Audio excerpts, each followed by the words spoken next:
Chapter 1. What do we mean by leadership? It means so many different things, but what do we mean by leadership? Outline. The introduction. What is leadership? Leadership myths. The interactional framework of analyzing leadership, illustrating the interactional framework, women in leadership roles. There is no simple recipe for effective leadership in a summary.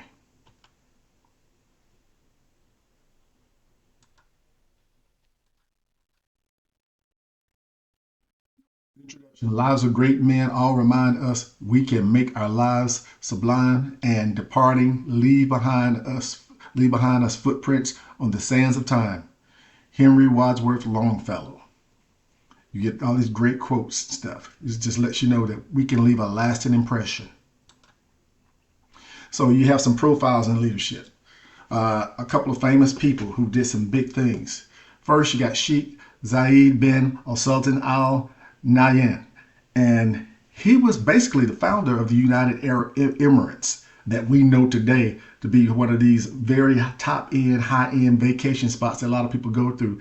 Dubai is the other. That's probably the most popular in the United Arab Emirates. But this was the founder. This was the dreamer of all of that made all that even possible. Bill Gates, co-founder of Microsoft. Obviously, we know what he did with Microsoft. Look what Microsoft turned out to be. Look where all this, I mean, worldwide. I don't think there's any country you can go to that's developed and mention Microsoft and them not know what it is because of Bill Gates. Alexander Hamilton. Alexander Hamilton was a U.S.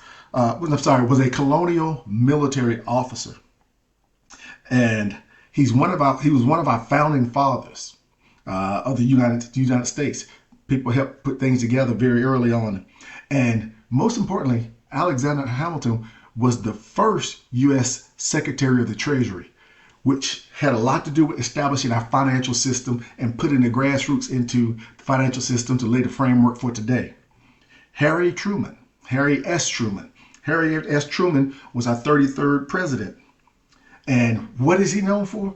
What he's probably famously known for, he was our president when we completed, and saw us through World War II. What was done on his watch? One of the things that was done on his watch was the atomic bomb. And what did we do with the atomic bomb? We used it against Japan. These things happened under Harry S. Truman.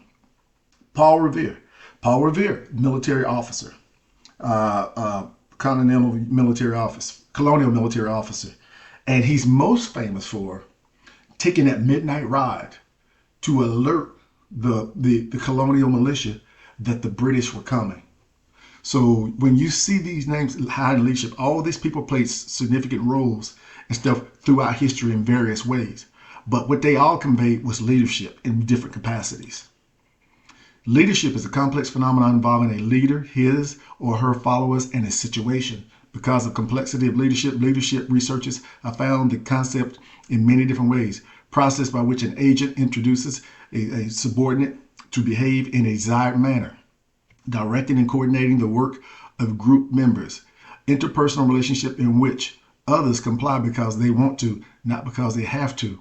So when you find good leadership, this is something where you find people who are actually motivating people to do things, getting them to do things they want them to do, but they're not doing it like a dictator or somebody heavy-handed. No, you want to direct and coordinate and get people to work together. And at the end of the day, you want people to do things because they want to, not because they have to. If you have somebody who does something because they have to, I'll tell you what you'll get. You will get someone who gives you the very bit enough to get by. But if they're doing it because they want to, they will go beyond the call of duty. Process of influence and organized group towards accomplishing its goals. Actions that focus resources to create desirable opportunities. Creating conditions for a team to be effective. The ability to engage employees. The ability to build teams. And the ability to achieve results. The first two represent how, and the latter the what of leadership. A complex form of social problem solving. So in doing this, you see there are a lot of moving parts when it comes to leadership. Influencing, getting groups to do certain things, getting people to work together, getting people to solve problems, getting folks to do what they do, ultimately to achieve results. That's what it's all about.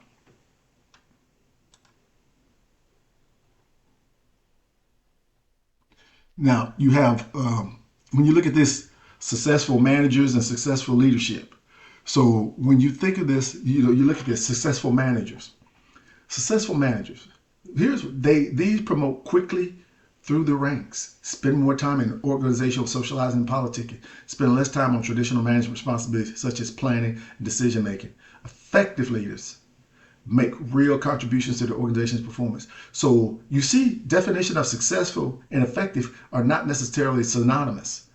They can be different. There are some people who know how to play the political game. They know how to say the right things and smooth the right folks and kiss the right rear ends to get where they need. But ultimately, these are not people of substance. If you put them on a spot and tell them in a crisis situation, ask them, what should we do to get guidance, and ask them to lead, that's not what they do, and they won't know how to do it. Effective managers, they know how to manage in good times, bad times, crisis. They know how to make a difference. They know how to get their people. They believe in the people believe in them. And they do have substance. So Bass and Stockdale's Handbook of Leadership, Theory, Research, and Managerial Application cites approximately 8,000 studies on leadership. So you can see this is something that's not new about these things you're hearing about leadership. People have been looking at leadership for a very long time. It reflects the scope of the science of leadership. Yes, it is a science. Leadership remains partly an art as well as a science. Some managers may be effective without ever having a course on training, program, and leadership. Some scholars in the field of leadership may be relatively poor leaders themselves. Skills in analyzing and responding to situations vary greatly across it. All leaders are not created equal. Some are born, some are made, but they all are not equal. Just because someone has formal education or has certifications, this and that, does not mean that they're an effective leader. Someone who literally could be a high school dropout could be the best leader amongst the group, not because of his education, because of all the other things, intangibles that he or she possesses. Leadership includes actions and influences based on reason and logic, inspiration and passion. So when it comes to leadership, it includes these things: reason and logic, inspiration and passion. So if you take somebody who cannot reason or comes up with flawed logic, you're already behind the eight ball. This person's behind the eight ball. Inspiration and passion. This is something that actually is you have, but I can tell you when leaders have that, it is actually contagious. Other people will pick it up. Some people are both rational and emotional. Leaders use rational techniques and emotions appeals to influence followers. Leadership weigh the rational and emotional consequences of their actions. Aroused feelings can be used either positively or negatively, constructively or destructively. Some leaders have been able to inspire others to deeds of great purpose and courage. So I never liked it when I've always heard people say, don't be emotional. You can be emotional if it's positive emotions you are utilizing. You can be in positive emotions. You can use those to get things done through other people, to inspire and motivate and arouse people. And you can have people, what I've seen with the good leaders, I'm going to refer to them as transformational type leaders. They are both rational and emotional, and they know when to use one or the other. The mere presence of a group can cause people to act differently than when they are alone. Some scholars suggest that their very idea of leadership may be rooted in people's emotional needs. Romance of leadership may be a cultural myth that has utility only until it affects how people create meaning about casual events and complex social systems. So you can have people that can be, but you also understand this. People's emotional needs. What is they need? Good leaders, a good leader who's both rational and emotional, they'll be high in two things. Not only intelligence, but they'll also be high in emotional intelligence too. So they will actually pick up on the emotions, people emotions. Give you an example. If you have a group of people who are working for you and they are very afraid, how do you help them overcome that? Have a group of people working for you who are actually very timid based upon some things that's transpired. Well, how do you address that? A good leader would know how to do that. So when we look at this difference between managers and leaders, managers, they administrate, maintain, control, have a short-term view, ask how and when, imitate, accept the status quo. So it's kind of like more thinking along the lines more of task oriented duties and responsibilities. Leaders innovate, develop, inspire, have a long term view, ask what and why, originate, challenge the status quo. A leader will be a person, say, you can tell them to go get something done. Well, guess what? Let's say you're telling them to do something or asking them to do something that's never been done before. Well, that's not a problem for a leader because they'll innovate. They don't have a blueprint. They'll come up with a blueprint. There's no path because no one's ever done it before.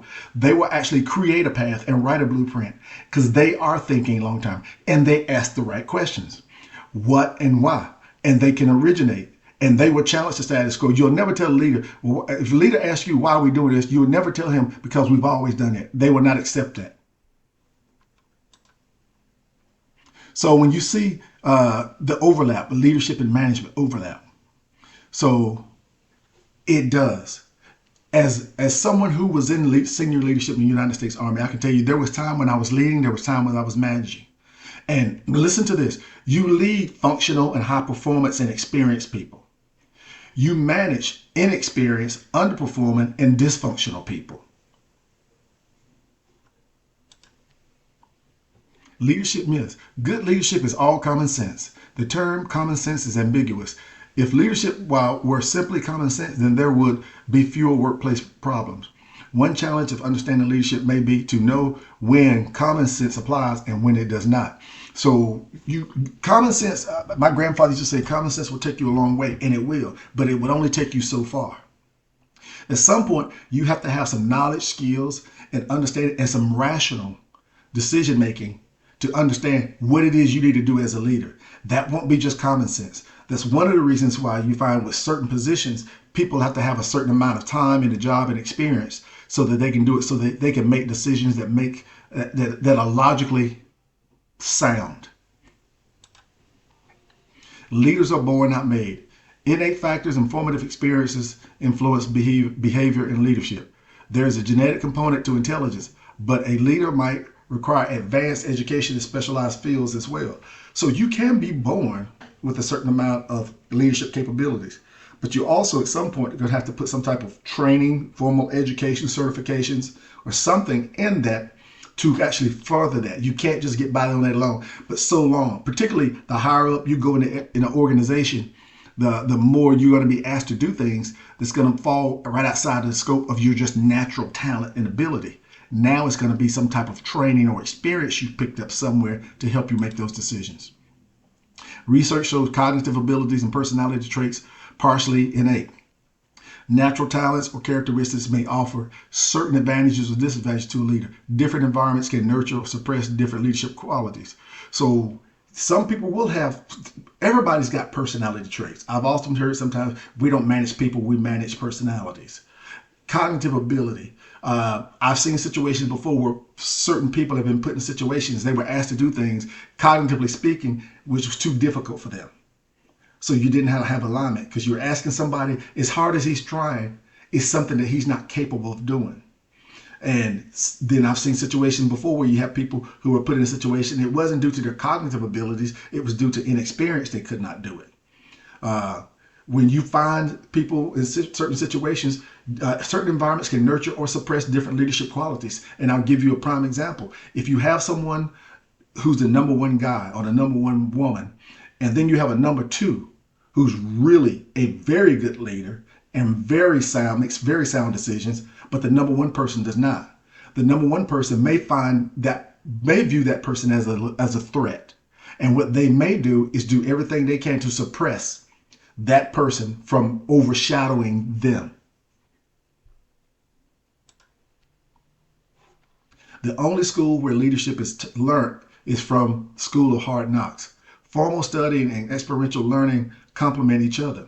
Formal study of leadership provides students with a variety of ways of examining a particular leadership situation. Studying different ways researchers have defined and examined leadership helps students to use definitions and theories to better understand what is going on in the leadership situation. So this is really what's supporting kind of what I believe. I believe that if you are a good leader, those skills will take you so far. Experiential learning, things you've actually done, seen, or observed. But at some point, you're going to have to put some formal training to that as well. How do you get, from A to B? Well, you actually took a course on it. You got certified in it. You did on the job training, it whatever else. But that happens not just for leaders, but also people who work for leaders. So when you look at the interaction framework of analyzing this leadership, so you see the leader, you see the personality, position, expertise, all these things come into play. So then you see a situation, a task, a stress, environment, and you see the followers: values, norms, cohesiveness.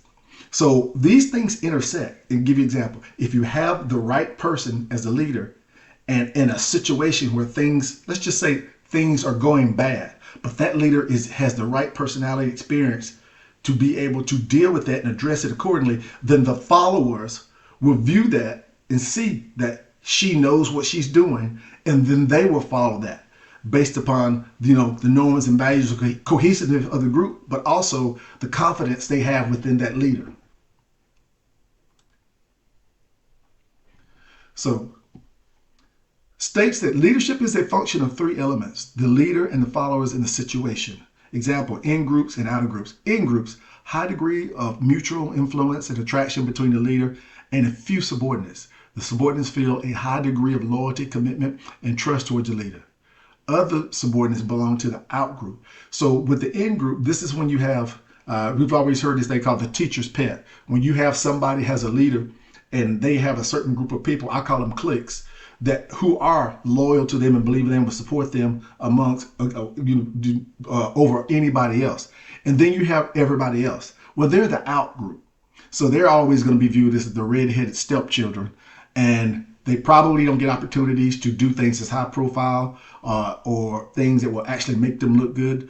And sometimes you have leaders who do this, have the in groups and out groups, because it's a conscious effort. And then other times it's a subconscious. Leader as an individual, unique personal history, interests, character traits, motivation. So when you look at it as an individual, effective leaders differ from their followers and forming ineffective leaders on elements such as personality traits, cognitive ability, skills, and values. Leaders are generally calm and not prone to emotional outbursts. That's one thing I've noticed about the people I consider to be really good leaders. They're well-rounded. I don't see them get too high. I don't see them get too low. I don't see them lose their cool. I don't see them panic. And the reason most of them don't is that they understand if the leader is running around like their hair is on fire, then everybody else will too. But if they remain calm and collective and calculated about what they do is strategic, then so will other people, will do the people around them. And this is particularly true in people who work in stressful, potentially life and death career fields like military, law enforcement, and first responders, EMS, things along those lines. Leaders appointed by superiors may have less credibility and may not get loyalty. Leaders elected or emerging by consensus from ranks of followers are viewed more effective. Leaders' experience or history in a particular organization is usually important to her or his effectiveness. Leaders' legitimacy is affected by the extent of follower participation in leader selection. So if you got somebody who came through the ranks because they were the golden child, not because they were good, because they were favored for some reason other than work, those people usually don't get people to believe in their capabilities and trust them. The people who come through by consensus, who earn their way to the top, work their way up to the top, they get the respect of the people and they're viewed as more effective. One of the things that people will tell you is he understands how to lead people doing the job because he did it. Followers, both practitioners and scholars stress the relatedness of leadership and followership. Following aspects of followers affect the leader's process: expectations, personality traits, maturity levels, level of confidence, motivation. So when you have a leader and they have a group of people who are followers, there are some things that actually comes into play here. For instance, the expectations. What are the expectations of the followers about the leader? What are the personality traits of the followers? For instance, I actually had a lady one time who was managing a group of people. Who had a vacancy over one of her teams, and she wanted to promote another lady to that position. The problem was she was the wrong personality type. The group that she had were all women, but they were all type A personalities. The lady that she was considering promoting there was not that. And history had showed that she hadn't done well when she worked with those kind of people because they had a propensity to actually overshadow and run over her. Maturity levels. Are you leading and managing a group of people who are mature enough to understand what it is they're supposed to do? Give you an example. If someone's in junior high school and someone is actually a senior in college and you give them both a task to do, I can guarantee you the one in junior high school will not do it the same way the senior in college would, because that person has a more mature perspective. Not only that, but that person also has life experience on the kid from junior high. Levels of competence. Are your people experienced at what they're doing?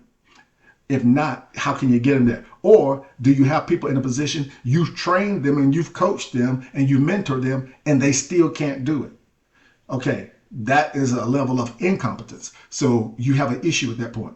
Motivation. What is the motivation for a group? How does a leader motivate their followers? What type of motivation does it take to get them to execute in the manner that is appropriate for the leader to get results? Workers who share a leader's goals and values and who feel intrinsically rewarded for performing a job well may be more motivated. Following factors have significant implications. Number of followers reporting to a leader. Followers trust and confidence in the leader. Okay, I once had a person I was coaching who had a manager that worked for him, and she had 30 direct reports when no one else had more than 6, which was way too many. So she could not be an effective leader because she just had too many people reporting to her. Not only that, there was people that were reporting to her that actually jobs were totally unrelated to things that she did. And it was just, of course, he had to change that, and he broke that down. I think ultimately she ended up managing about 10 to 12 people. Followers trust and confidence in the leader. If followers don't trust and have confidence in the leader, it can be chaotic at best. First of all, they won't trust, they won't believe, but they won't do the things you do. And if they do those things, they will question. Importance of the leader and follower relationship has undergone dynamic change for the following reasons. Increased pressure to function with reduced resources, trend towards greater power sharing and decentralized authority in organizations, and increased or complex problems and rapid changes in the organization creating demand for more people to solve them. So when you look at decentralization, restructuring, reorganizing, and modernization, you do find situations where people are asked to do more with less. You also see where you see decentralizing, where now some of these groups are allowed to operate more autonomously. The meaning they don't need the managers, as many managers. They don't need the manager constantly telling them what to do. They normally have senior leader within that group that can tell them some things to do, and with a manager or leader who oversees it. Increasing complex problems. So you're needing more people to be able to think on their feet, because here's one thing I can tell you about technology. It's beautiful when it's working. It is a doggone nightmare when it's not. And you need people who understand how to integrate this new technology into the workplace. And when it doesn't go right, understand how to troubleshoot and find ways to good, sound, logical solutions. Ways in which followers can take on new leadership roles and responsibilities in the future.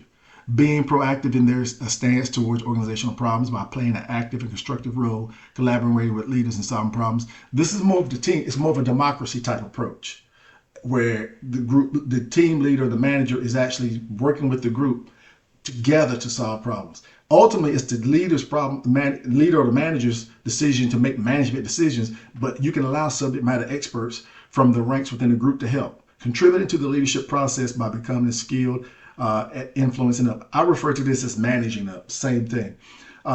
There are times when someone as a leader, someone who's not a leader, or even if you are a leader, you will still have a leader.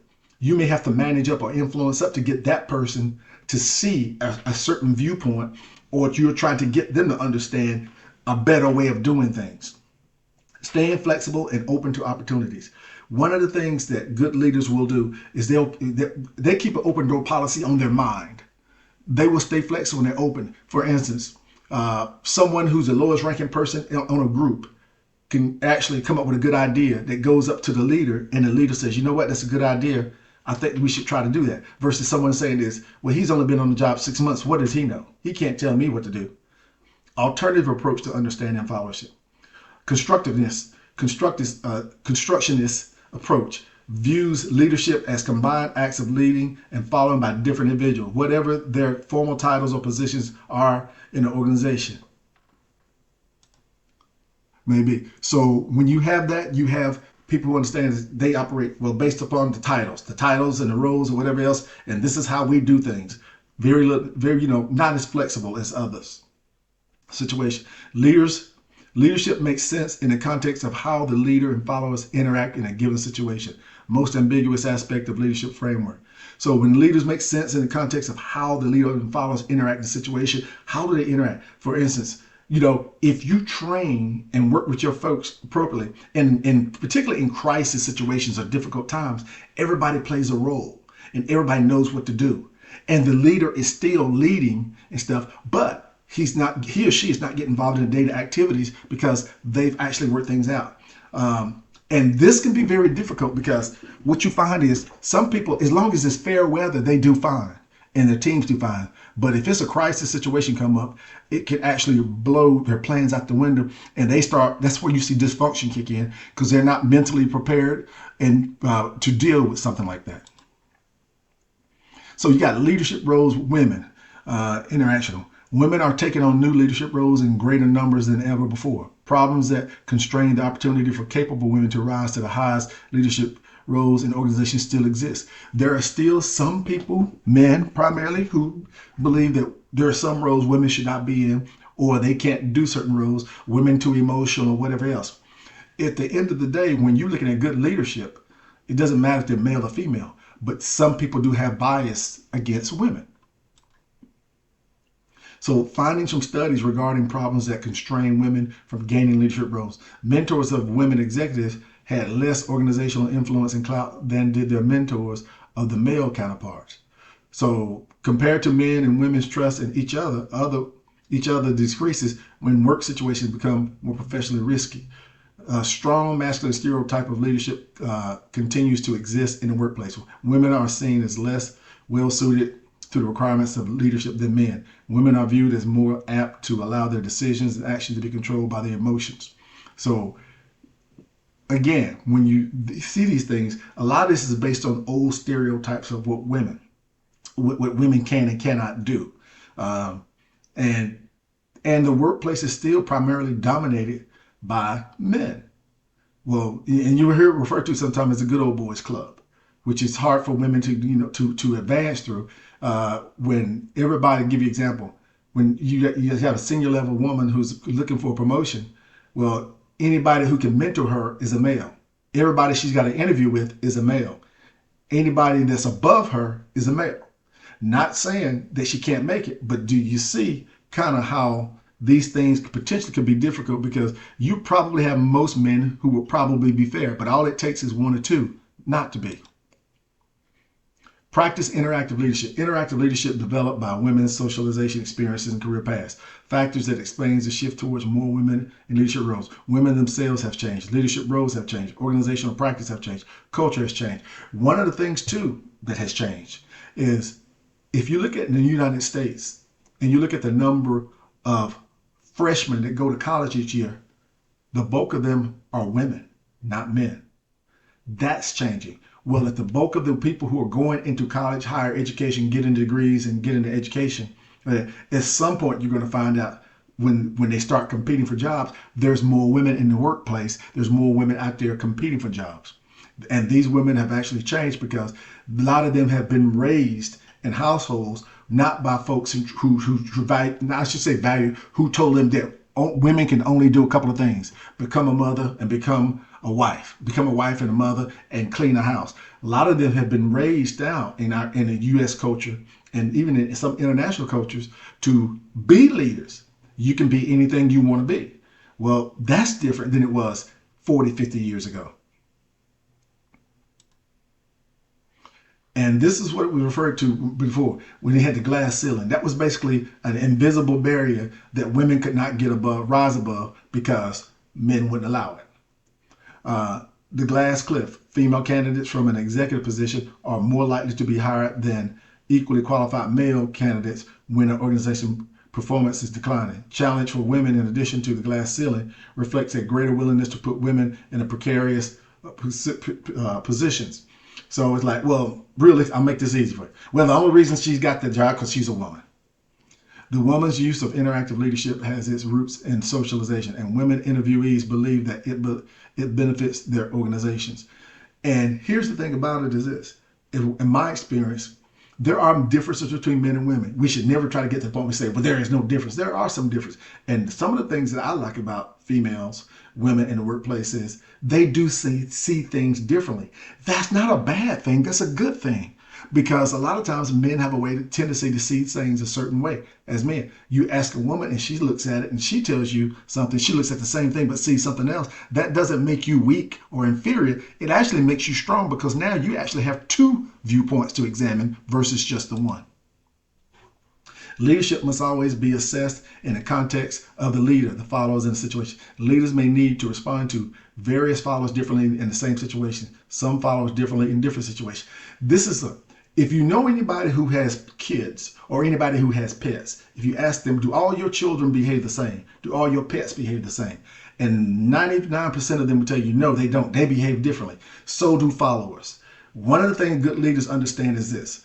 They don't have a way of leading, one way of leading. What they do is they lead people the way it works for that person. For instance, I can lead one person and I can tell Linda, here's what I need you to do. Take care of that for me. And she takes it. But if I give it to Steve, I say, okay, Steve, here's what I need you to do. Okay, once you get it done, I want you to email me or text me, let us know it's done. And after you get it done, I want you to make sure that Mike sees it and verify it's correct. You see the difference between the two. Both of them will get it done. But Linda was somebody that I know would do it right and timely. Mike was somebody who would do it, but it probably wouldn't be done timely. It probably wouldn't be done right. So I put checks and balances in place. That's what good leaders will do. Followers may need to respond to various leaders differently, each other differently with different leaders. So followers understand too, leaders are different. All leaders are not created equal. They're different. Understand how do you respond to, for instance, if you have someone who is have a propensity to be a micromanager versus somebody who's a leader who has a tendency to be more laid back or a laissez-faire type of leadership style. Okay, that's two leaders at the same level, but they manage two different ways. The followers will understand this and respond to them differently. Social identity theory proposes that members of a group may be most attracted to a leader who is an ideal exemplar of their group, a person with whom they share social identity with common beliefs, values, aspirations, goals.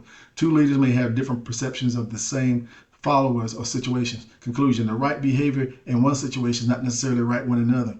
So what you find with social identity is, bottom line is, sometimes you find people are more comfortable with people who they think they have things in common with than somebody that they don't.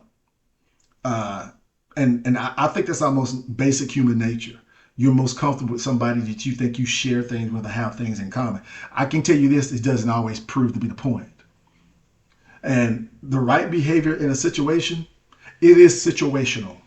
I refer to as situational awareness. You got to know how to be, something that you may do over here that may seem very drastic for this situation, may be something that over here, if you did it, might be the best thing to do. Summary.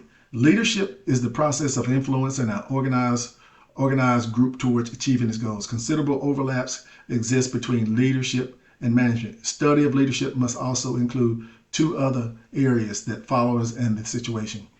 Good leadership makes a difference, and it can be enhanced through greater awareness of the important factors influencing the leadership process. That concludes this chapter.